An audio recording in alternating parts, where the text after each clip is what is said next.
Thank you for tuning in to Instrumental Mentale. I am your host, music producer, Chick with Beats, and I'm so glad that you joined me today. I got another show lined up for you that's filled with music industry news and, of course, beats by yours truly. And my special guest for today is Daneja Mentale, coming through for a discussion about music from pause tapes to present day. So it's going to be an excellent time, and I'm really excited to get into it.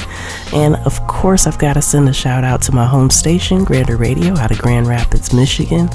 And you know what? I think I'm just going to go ahead and drop this first beat for y'all. And yeah, let's go.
Hey, it's the Chick with Beats, and I'm back with the Music Biz Brief. Today we've got some highlights from some of the stories that have been buzzing around the music industry, so let's get started. Our first story of the day comes from Spotify. Recently, the streaming giant has made a strong stance against quote-unquote inauthentic streaming behaviors.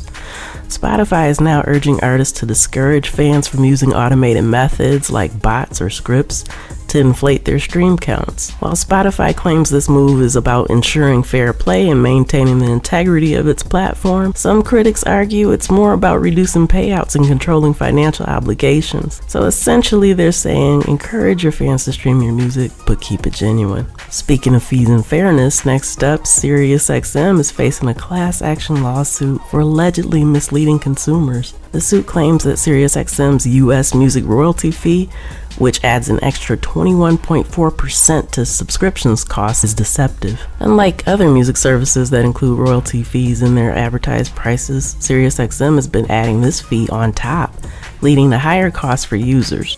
Plaintiffs argue that this fee is a core business expense and not a government-mandated charge, and they're seeking to have it included in the advertised prices, and they want over $5 million in damages. While SiriusXM battles it out in court, another legal storm is brewing in the realm of AI and music. So the Recording Industry Association of America, better known as the RIAA, has taken legal action against two AI startups, Udio and Suno. These companies are being sued for allegedly using copyrighted music without permission to train their AI models, creating realistic songs from user prompts. So the RIAA argues that this practice undermines licensing fees and poses a significant threat to the music industry's business model. So this case could set a major precedent for tech and AI sectors regarding copyright and fair use, and I'll keep you posted as I get more information as it rolls out. And as AI continues to shake up the music world, YouTube is in talks with major music labels to license songs for training AI tools.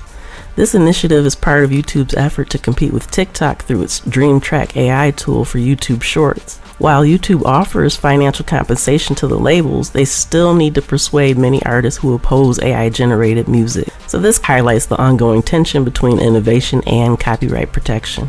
Shifting gears to another legal battle involving artists and royalties, a group of songwriters is suing PRS for music, accusing it of unfairly handling live performance royalties. The plaintiffs argue that PRS charges high administrative fees to smaller songwriters while favoring more successful artists. They claim these policies create barriers for writers to license their music directly, essentially subsidizing conditions favorable to major acts. Of course, PRS denies these allegations, and they plan to defend their practices in court. And now let's move to a story about concert tickets and consumer rights. A California district court recently rejected Live Nation's arbitration clause, calling it crazy and unconscionable. The court criticized the fine print and arbitration agreement, stating that the users were not adequately informed about Live Nation's switch to New Era Advanced Dispute Resolution. So this ruling comes amid the U.S. Department of Justice's antitrust case against Live Nation and Ticketmaster, and following a recent data breach scandal. In a related development involving Live Nation, Live Nation's board, including CEO and CFO, are being sued by a shareholder over the DOJ's antitrust lawsuit against the company. So the lawsuit claims that the board's anti-competitive practices and misleading of shareholders about cooperating with federal investigators have harmed investors. So this suit alleges collusion with Oakview Group to avoid competition. Of course, Live Nation denies all the allegations, but they continue to face significant legal challenges. So again, keep you posted as more information rolls out. They've been going through it lately. Alright, so that does it for today's Music Biz Brief. We're going to take another quick break, and we'll be right back with special guest Daneja Mentale, so keep it locked.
I'm a chick with beats, multi-genre music producer, and strategist to indie artists and labels. Visit achickwithbeats.com for resources for artists and instrumentals in various genres available for songs, vlogs, blogs, podcasts, themes, TV, film, commercials, and more. Once again, that's achickwithbeats.com. That's achickwithbeatz.com. Let's make something happen. All right, thank you so much for tuning in to Instrumental Intel. I am your host, music producer, Chick with Beats, and I am so excited to announce that I have in the virtual building with me music producer, just all around artist and creative, Daneja Mentale. And so, real quick, you've been on Music Marvels before, but now for this audience, if you could just kind of give an introduction, like who is Daneja Mentale and how you got kind of pulled into music, if you will. I've been known as Daneja Mentale for the past 20 plus years. I started off as MC Joe BD, and that was something that, that's from the 80s. Every rap artist had an MC at their name, their name or with an initial at at the end. But I pretty much just started off as just helping with DJs that were in the local area, and I started to get more into hip hop around the age of 11, 12, and got more serious with writing as I got older. As far as production, I started doing production at the age of 14, doing the pause beat tapes, where you would take a cassette deck. If you had a double cassette deck and you just continuously loop the same part over and over. So I did a lot of that, in which I still have a lot of those cassettes to this very day. Wow. Yeah. So I started doing that, and then I started linking up with a few people around the area. This guy by the name of Juan Dominguez and Harold Jordan, who were known as the Hustlers back in the day, and who they connected me with a couple of members from the R&B group Basic Black. Kelvin Bradshaw is one of my mentors. Around the time they got out of their deal with Motown. So I've been doing beats for years and became more serious as a writer around 95, 96. Okay. That was an interesting era for music. Who would you say were some of your influences around that time? Oh man, around 94, 95. Even though at the time I wasn't a big fan as I am now, Nas is one of my influences. Lyrically, people like Large Professor, Pete Rock, let's see who else at the time. RZA was a big influence because I love the abstract sound. And as far as R&B or pop music, Jimmy Jam and Terry Lewis. Those are like Jimmy Jam and Terry Lewis, to me, musically is up there at the top. Even though they're not hip hop producers, they're at the top of production in general. Yeah. Because they dabbed into every type of sound. They put everything into their music. So they're at the top for me. Yeah. It's funny because even though you say like they're not hip hop per se, but like a lot of that energy was still there, like even in the R&B and pop tracks somehow. Like, right. Yeah. Especially with a lot of the Janet Jackson albums around 89 and going forward. You go back and you listen to Rhythm Nation. Yes. It's like they were like the R&B version of the Bomb Squad, which is another favorite production team of mine.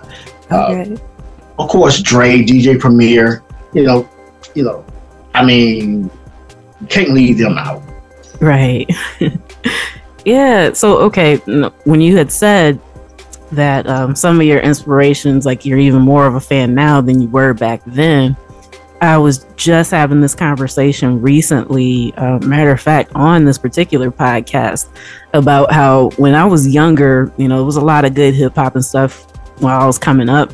And while I would listen to it and enjoy it, you can only understand so much at certain ages. So it's almost like once you kind of experience life a little bit more and then go back to reflect on it, it's almost like that music kind of hits a little bit harder because you're recognizing some of the stuff that they did that maybe, you know, I guess being in the moment or too young to understand how impactful it was. It's almost like it's more fun to revisit it now, wouldn't you say? Yeah. As a matter of fact, I go back and being that I collect a lot of vinyl albums, I go back and I listen to the old joints that I never got a chance to experience when I was a kid. And a lot of it, I was always on punishment. Yeah. And so I didn't get a chance to listen to a lot of those albums. So I go back and I visit those albums, and the albums that I did have, I go back and revisit to absorb them a little bit more, because like I said, you understand things more as you get older. And then there are some albums I have in my collection and I'm like, what was I thinking? Why did I think this was dope? But you know, I take it all in, because I was just talking to somebody recently and they were talking about how good hip hop was back in the day. Yeah, that's true. But we also had some whack joints too. Yes. You know? And we had our guilty pleasures back then. Mm-hmm. So I look back, and I was big on 2 Live Crew back in the day. So I wouldn't bump half of what I used to listen to back then, but I still have those albums because that's a part of my, you know, my coming up age, you know? Yeah. Yeah. First of all, let me say I was way too young to be listening to those. But I didn't even realize how much I knew until we had the Sirius XM subscription and Rock the Bells. One particular show they did where it was just pretty much like a homage, and I'm like, man, I know this one. I'm rapping along to the words. I'm like, I know this one too. I'm like, man, I was way too young to be listening to this. But I'm not gonna lie, some of that stuff still goes hard. When I was watching the Freaknik documentary and Scarred came on, I about lost my mind. So yeah, I mean, granted, guilty pleasures, but some of that stuff still hit. I'm not even gonna lie. Yeah, man. And rest in peace to Brother Marquise from 2 Live Crew. Yes. He and I became Facebook friends about a year or so. And I didn't know he was living here in Alabama. Oh, wow. I was talking to Prince Raheem, and he was telling me about that. And I was like, wow. Incredible. That was definitely rest in peace there. Yeah, absolutely. And so, okay, you named all your influences like through the 90s. And I mean, since you've been doing this for a while, what would you say, or let me try to find a way to word this where it's not so loaded. What are some of the biggest changes that you've seen happening in the industry from the time you started until present day? The access to new music and the rapid pace of the releases now. Back when I was a kid, you know, you waited for a new album to drop on a Tuesday, and there were ads that were posted on in several magazines and some billboards, and the anticipation of waiting to get that album was just like, oh, I can't wait till this album drops. Now it's like you see an album dropping, like, wait a minute, when was this supposed to come out? You know. And it's well, I put it like this. Some artists, it's a shock. Like, oh man, I didn't know this dropped. I gotta go cop that. And then there's some albums that drop as a surprise. And like, okay, crickets for me, you know. Yeah. So, but it's a double-edged sword to me, because I feel with the ease of access You know, you have many artists that are out there. They're able to put their music out whenever they feel like it. They don't have to wait on a middleman. They don't have to wait on a label to tell them to put it out. Right. So that's a good thing. I took advantage of that as well, and I love DistroKid. Won't speak on Spotify too quick because that's pretty much has been like a nail in the coffin for a lot of people. Yeah. Due to the streaming sales, like you're making all these streams and you're only getting 0.03 cents per stream. Yeah. And I feel like it's very unfair. So the shady part of the music industry is always going to be there, no matter what. So, but it's going to have to take the artist and the consumer to change that. If they don't unite on that and change it, it's always going to be the way that it is, the evil empire of the industry. Yeah. But I really loved, like when Little Brother came out with their last album and it dropped in that was like, wow, we haven't seen that in years. Yeah. Because everything either drops Friday or it drops at midnight at a certain date.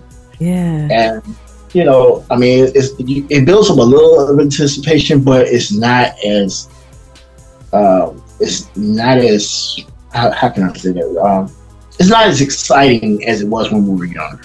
Yeah, I agree. And when you said that, that made me think of a tweet that Fonte had done like some years back, that's saying like, you know, Tuesday you need the music to get you through the week, and you know by Friday you're already done. So it was like people haven't had enough time to sit with it, DJs and whatnot. So yeah, I totally agree with that. And speaking of artists that, you know, can do what they want, just drop stuff, I noticed that so I do a lot of combing through Google alerts, all that stuff to find out what's happening in the music business. And I recently came across just a flurry of articles, one after the other. Titles were slightly different, but all of it was, where's Beyonce? She dropped Cowboy Carter and we haven't seen or heard from her. And it's like, well, yeah. I mean, she just got done touring. She dropped an album. What more do you want? Now people are actually expecting, like, you know, you to just kind of come back to back to back. And like you said, we used to have to sit with stuff. And especially as a kid, buying music. Right. You spend your little check, your whole check almost go to whatever CD or tape you might have purchased. If you don't like some songs on the track, on the album, you're going to sit with it for a while because you done spent your money and you listen to it more. Where nowadays, you don't have that. But yeah, just the entitlement to artists is just wild these days. It's so crazy. And it made me think of this dude that was on my friend list on Facebook. Won't call his name, but he hit me up, and his thing is he likes to archive material from an artist that's like recorded earlier on. And there's a lot of my material I will never put out because one, it wasn't good, two, the quality was garbage, and three, in my opinion, and maybe in many other people's opinion, it was whack. So if I don't like it, I'm not putting it out, you know? So he would hit me up and he would constantly say, well, yo, I want you to send me some of your old stuff. I'm like, no. I'm like, I'm not going to put it out for myself. Why would I give it to you? Right. And then you get mad, and then you use that as some form of leverage. No, I'm not going to do that. It got so weird that it was this picture I put up. It was me and my mom. One of my cousins sent it to me, and I hadn't seen this picture since I was like 15 years old. And at the time, my name was D-Lyrical. And I changed it because I found out there was a rapper from, I think from Miami. His name was D-Lyrical, spelled the same way, so I changed it to Daneja Mentale. But I had a cap on that had D-Lyrical across it. And all I did was just post this picture, and it's like back in my D-Lyrical days. And dude was like, man, you need to put all that stuff out. And I went to your web page, and I'm disappointed you didn't update anything. I'm like, who are you? And why do you feel like it's important that I give you my old vintage material? Right. Who are you? It's entitled to your art. Yeah. Oh my God. And we ended up hitting Tifa from Infamous Syndicate. He hit her up as well. And she and I had a discussion about it. I'm like, who is this weirdo, yo? So I'm wow. I'm about to block this dude right now. It was that crazy. I'm like, if I'm not going to put out this whack stuff, why am I, yeah. Right. Yeah, that is wild. And it's always kind of hard the first time encountering people like that, because it's like, oh, cool, a fan. But then they go a little bit too far, and it's like, all right, maybe too much of a fan. But yeah, we might need to put some distance here. But. Yeah, and it's crazy. Like one person that asked me about my bass music, he realized I really wasn't putting out as much hip hop, and I told him I'm kind of like shifting back and forth. But when I feel like I need to put out hip hop, I will. Right now, I'm just doing the electronica. And he was like, "Well, I guess bass music wins." Not necessarily. I love those genres, but I'm an artist that does what he wants to do. I'm not signed to anyone's label. So I do what I feel, and I put it out because that's what I feel like doing. Right. If you catch on, that's fine. If you don't catch on, that's fine as well, because there's going to be someone that's going to like it. There's going to be someone that's going to hate it. Either way, it's out there for you, But it was just crazy. And he was like telling me, well, I think you need to do this and do that to the next album. I was like, you know what? I took that advice one time, and I paid a very big price for following that advice. And someone who never supported the album in the first place. Wow. So here I had an album sitting out there, and it's collecting dust because I decided to take the advice from someone who never supported it in the first place. Wow, man, that is well, first of all, thank you for sharing that, because I think everybody in music at some point has probably had some story similar to that, to where they kind of feel bad. But the cautionary tale is real.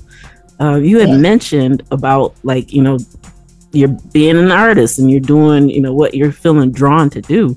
So with that being said, what have you been drawn to lately?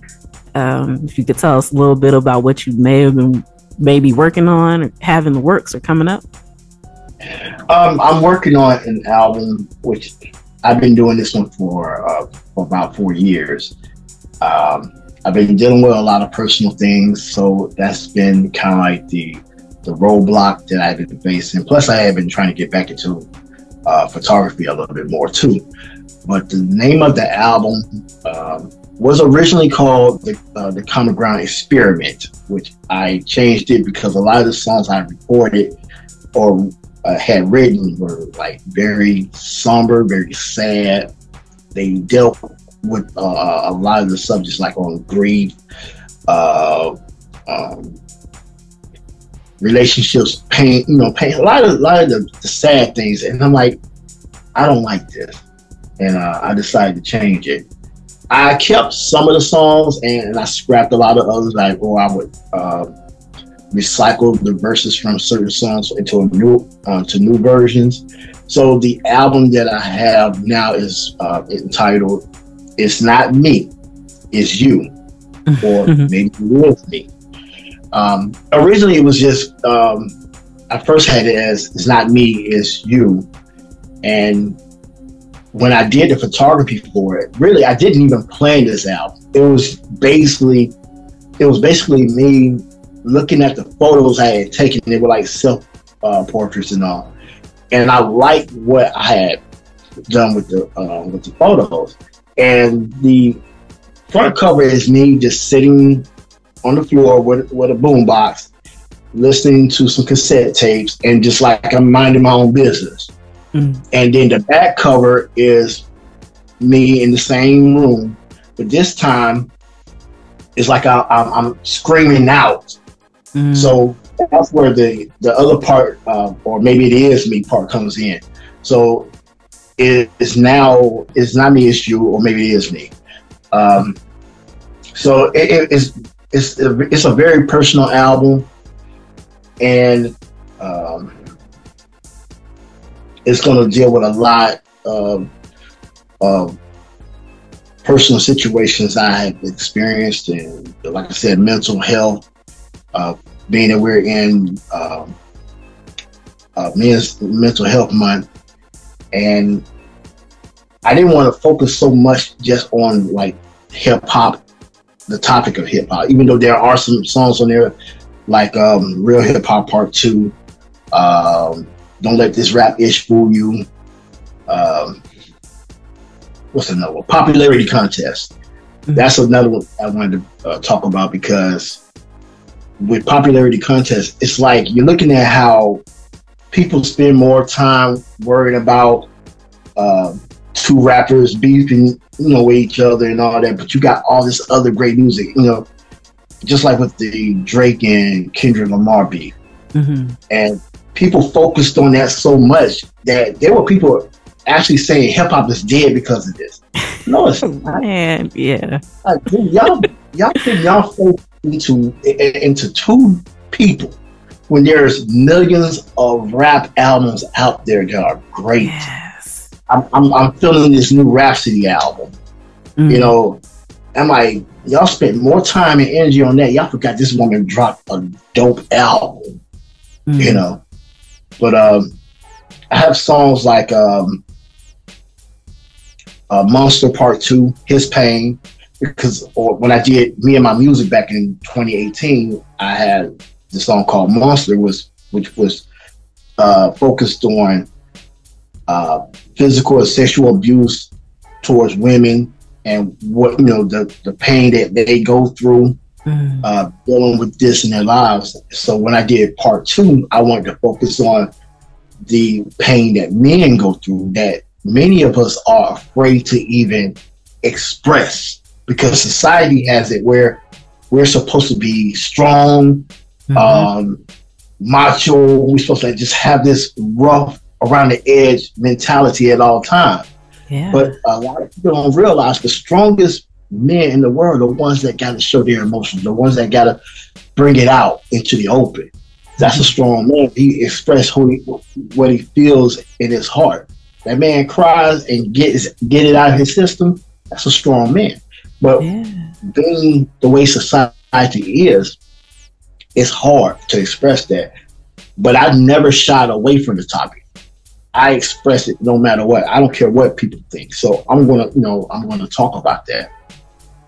Yeah, that's what's up, and it's definitely needed. So for anybody that might be out there listening now, what kind of advice would you have to offer them if they kind of have stories that they want to share, but they're afraid to just kind of be vulnerable and pour it into their art?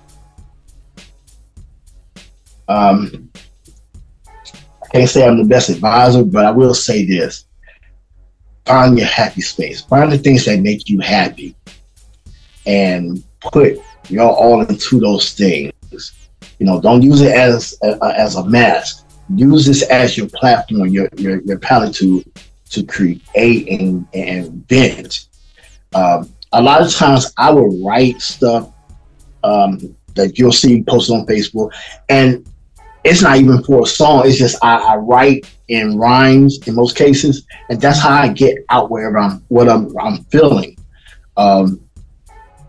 And you might see it be random, no title to it, and that's just how I get it out. A lot of times I don't talk to anybody because I hate for if what I'm going through to pull them down. They may be going through a good day. I don't want to pull their energy down. Or they may be having a bad day and I don't want to make them feel worse. So what I do, I pour it all into my music. And if anybody wants to know what's going on with me, that's their resource right there. Okay. And that's just the way I do it. I'm sure there are other alternatives, but that's just how I get it out. Hey, so that's what's up. I think just put your heart into the things that you love and express through there. If you paint, you draw, color, whatever, put it through that. You write, put it through that. And it's just like going to the altar and leave it there. And that's how I deal with it. Yeah. I love that. That's excellent advice. I've had times where there's been some stuff that I've, recorded or performed or whatever the case may be, and somebody's said something to me later like, hey, I was in that exact situation. It felt really good to hear this. And, in my mind, thinking when I'm making it, like, I'm probably the only person in the world that's ever had these thoughts. But so often you find that you're not. And just by having the courage to go ahead and do it, you never know who you could be helping. Right. And you should never feel like that you're being weak by doing that. It's strengthened all of that. So when you put that out, when you express what you feel, you're showing the world your strength, even though they may look at it opposite. And to be honest, it don't matter what they think. It doesn't matter. Because this is what you have to live with, and this is how you get through it all. Right, man. that's a sound bite right there. So yeah, notice that time is definitely staring us right down, smack dab in the face. But before we close out, I want to make sure that people know exactly where they can follow you, social media, platforms, whatever you use, so that way they can keep up with what you got going on. Well, you can find me on Facebook, of course. You can find me under Daneja Mentale, or you can find me under Bad Joby. That's my alternate page. I'm on there every now and then, posting up content that I usually won't post on my main page. I'm on every streaming site right now, and I'm on Bandcamp as well. So if you want to get the downloads directly from there, you can get it. You can get it as Daneja Mentale or as Squad Control Station if you're into the electronica music. So yeah, there are some other, and I'm also on YouTube and YouTube Music. So I'm also working with a few other people to expand what I'm doing. Hopefully I'll get back into selling merchandise again. I had a little dry run, but hopefully, I'll be back on it. Okay, all right. Well, that's what's up. Make sure that you check him out everywhere that he mentioned. And before we close out, I just want to know if there's any, kind of final thoughts you want to leave with the audience, or any special shout outs. You can do that at this time. I'll take a quote from Jazzy Jeff joint. Love what you do and do what you love. I think listening to that song, The Love of the Game, it has the greatest advice ever. Love what you do and do what you love. Hey, that's what's up. I mean, it doesn't get any better than that. Right. Well, I appreciate you bringing me on board, and it's always a pleasure, chopping it up with you. Yes, likewise. And I hope that we can do this again sometime soon. That this is just part one. No doubt. No doubt. All right. Thank you so much for sharing your time, story, and wisdom with us. Appreciate you. No doubt. Peace. Peace. All right, and that's a wrap for this week's edition of Instrumental Intel. I've been your host, music producer, A Chick with Beats, and I'd like to thank you for listening. Of course, I thank my home station, Grander Radio, out of Grand Rapids, Michigan. And as always, stay tuned for more updates and insights into the music industry and all the stuff that's been going on with the biz. And remember, whether you're navigating streaming platforms or understanding your rights as an artist, knowledge is power. So keep creating and stay inspired. Until next time, you know where to find me. Tune in, tell a friend, and I'll see you then. Peace.